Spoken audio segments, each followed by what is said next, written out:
नमस्कार दोस्तों, मैं हूं आपका दोस्त राजेश। मन की शांति विद राजेश चैनल में आपका स्वागत है। दोस्तों, आज की कहानी ऐसे महत्वपूर्ण विषय पर है जो कि आज के नए दौर में लगभग घर घर में देखा जा सकता है कि घर में झगड़े क्यों होते हैं, खास करके तब जब घर में नई बहू आती है। ऐसा क्या कारण है कि घर में बहू आने के बाद झगड़े शुरू हो जाते हैं? चलिए दोस्तों, इस कहानी के माध्यम से हम समझते हैं। एक लड़की की नई नई शादी हुई, वह ससुराल गई। वहां कुछ दिन तक तो ठीक चला, किंतु कुछ दिन बाद घर के झगड़े शुरू हो गए। कभी सास से, कभी ससुर से, कभी पति से, तो कभी ननद से। झगड़े प्रतिदिन बढ़ते जा रहे थे। एक दिन बहू ने अपने पिताजी को फोन करके सारी बात बताई, तो पिताजी उससे बहुत समझाया कि बेटी, घर में तो झगड़े होते रहते हैं, बेटी तुम ही चुप होकर रहो और सबसे प्रेम करने की कोशिश करो। पर बेटी एक ना सुनी। लड़की के पिता समझदार थे। उन्हें पता था कि अगर मेरी बेटी की गलती होगी तो बेटी अपने ससुराल वाले को ही गलती ठहराएगी। उन्होंने अपने बेटी से कहा, ठीक है बेटी, मैं कल तुम्हारे घर आता हूँ, पर बेटी उन्हें पता ना चले कि मैं झगड़े के कारण तुम्हारे पास आ रहा हूँ। बेटी ने कहा, ठीक है पिताजी।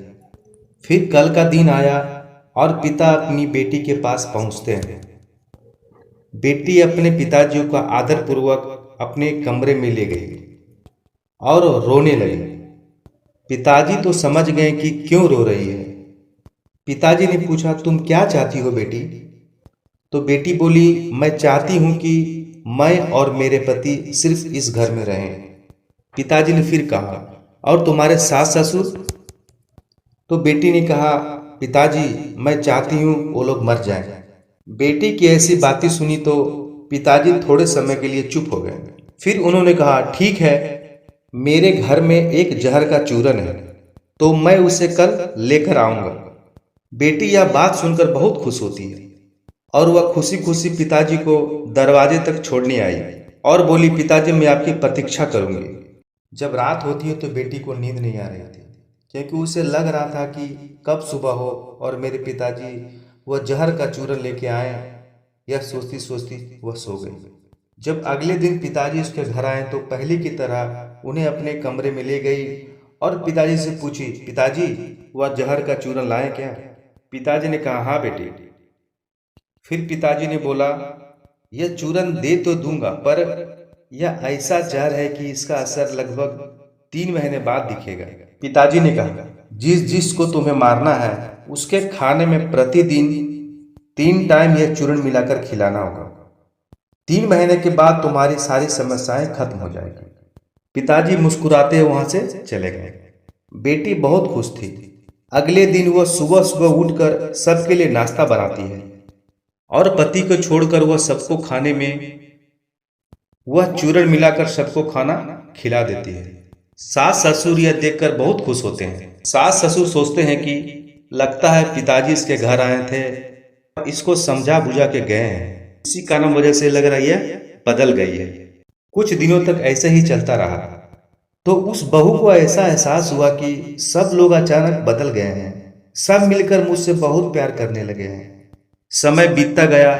जब बहू को एहसास हुआ तो वह पिताजी को फोन किया और कहा, पिताजी आप यहाँ तुरंत आइए। पिताजी उसके पास आते हैं और अपनी बेटी से पूछते हैं, क्या हुआ बेटी?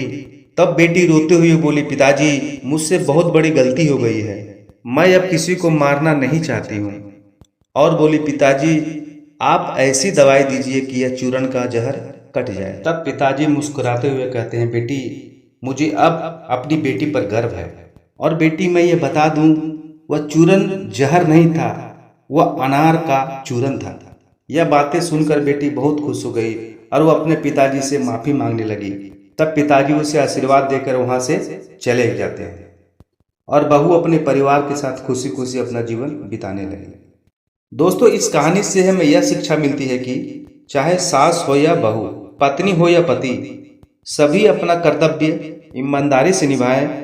सास बहू को प्यार दे, बहू सास का आदर करे और पति अपना और पत्नी अपना धर्म निभाए, तो हमारा घरेलू जीवन खुशहाल हो जाएगा।